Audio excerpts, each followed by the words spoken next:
जय श्री राम, हर हर महादेव। जब सारा मामला जात को ही लेकर है कि जात की वजह से सब कुछ होता है, जात पूछ लेने से बवाल मचता है, तो फिर उन हरामजादों को जहर खाकर, नदी में कूदकर, कुएं तालाब में डूबकर जान दे देना चाहिए जो जाति जनगणना का सपोर्ट कर रहे थे।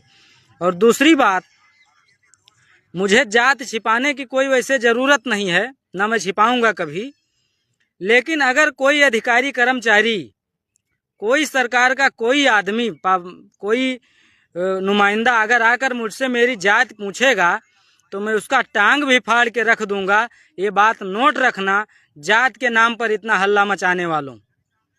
जात जात कहकर के जात की वजह से सब कुछ हुआ है, तो ये बात याद रखना। अगर तुम भी लपेटे में आ गए, कभी किसी मोड़ पर जात पूछा, तो तुम्हारा टांग फाड़ के रख दूंगा। जय श्री राम, हर हर महादेव।